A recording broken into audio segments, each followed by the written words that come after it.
let's make a super easy chocolate dessert.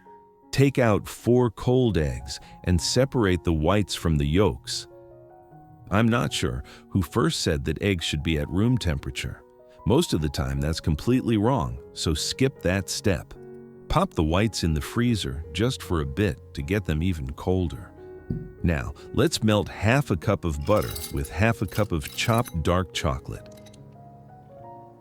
For this step, I always use a double boiler. Place the bowl over gentle steam and stir slowly. This way, it keeps the heat gentle and the chocolate smooth. No burning, no rushing, just perfect every time. Move to the yolks. Add 1 teaspoon of vanilla extract and 1/4 cup of sugar.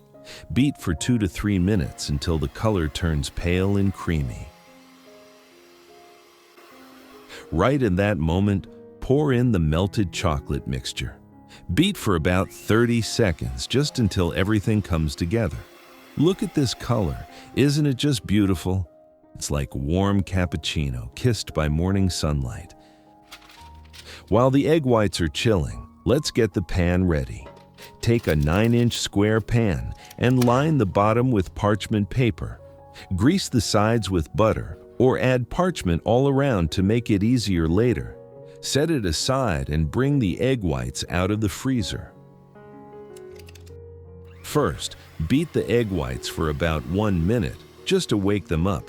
You'll see them turn foamy like soft clouds starting to form.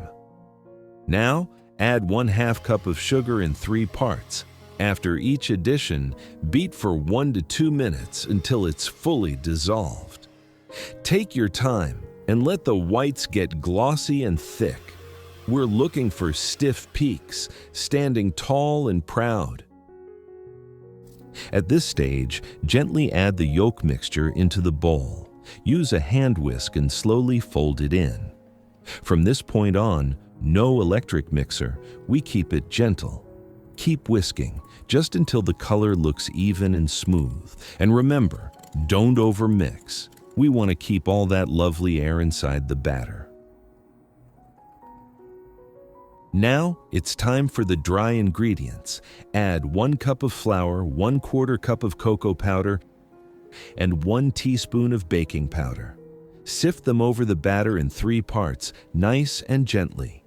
Fold slowly after each addition, just until no dry spots remain. Guys, this dessert is called chocolate halva cake. Halva is a beloved dessert in the Middle East, usually served on its own. But you won't find a chocolate version like this. It's something new. This recipe and this method are completely fresh and unique to our channel. We're so excited to share it with you. It's something really special. By the way, this chocolate cake is known as Sachator, a classic rich chocolate cake from Austria. If you'd like, I can make a full detailed tutorial just for this cake. Let me know in the comments. You can even use this cake as a base for birthday cakes. The texture is so soft and perfect, it cuts beautifully. Pour the batter into the pan and smooth the top. Bake at 150 degrees Celsius for 40 to 45 minutes until it's set and smells amazing. While the cake is baking, let's make a chocolate syrup together. We'll use it later to soak the cake and keep it perfectly moist. In a small saucepan, add 1/2 cup of sugar and 1 cup of water. Set the heat to medium and stir gently. Let it come to a boil until the sugar is fully dissolved. Now, add 2 tablespoons of cocoa powder and whisk it in. Keep stirring until the cocoa is fully dissolved and smooth. The syrup should look glossy and rich when it's ready. Take it off the heat and strain it through a fine sieve. Okay, let's check if our cake is baked and ready. Test for doneness with a toothpick or skewer. If it comes out clean, it's ready. Let the cake cool while we get started on the halva syrup. In a pan, add 1.5 cups of sugar. Add 1/4 cup of cocoa powder and mix them together well. Stir until there are no dry spots and the mixture looks even. Now, pour in 1 1/4 cups of milk and 1/2 cup of water. Give it a gentle stir to bring everything together.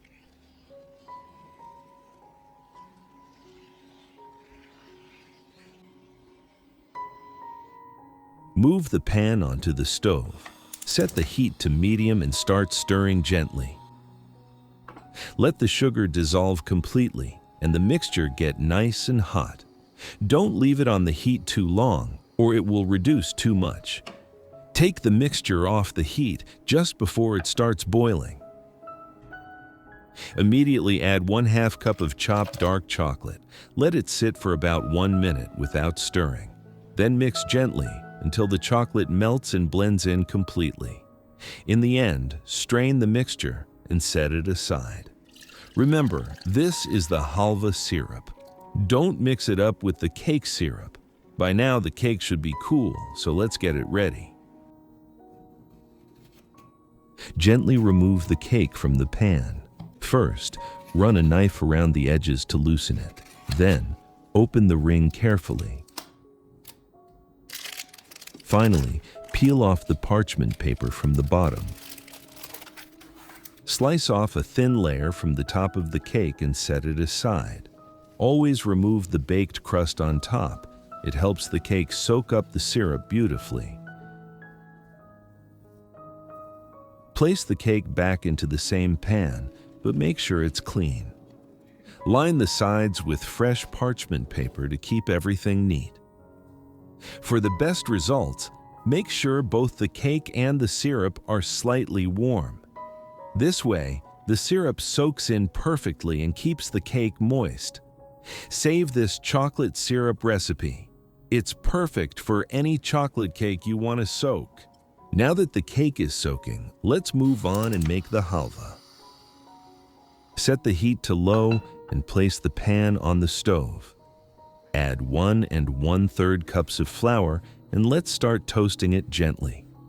Toast the flour for about 8 minutes, stirring constantly.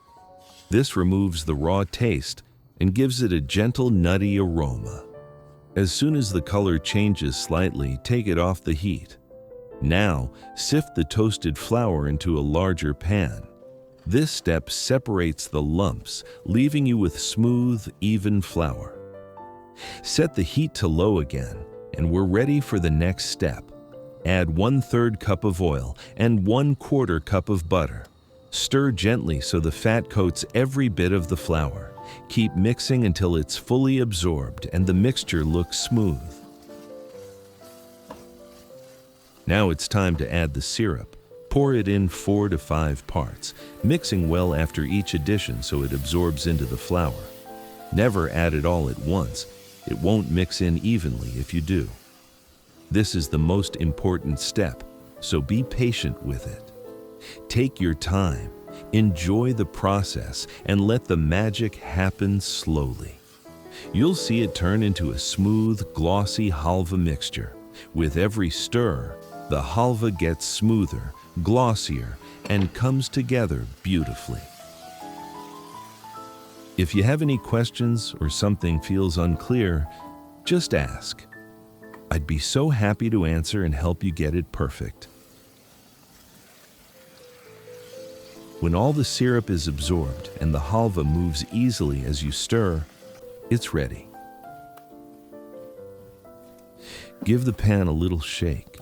If the halva slides smoothly, that's your sign. At this point, we're ready to pour it over the cake.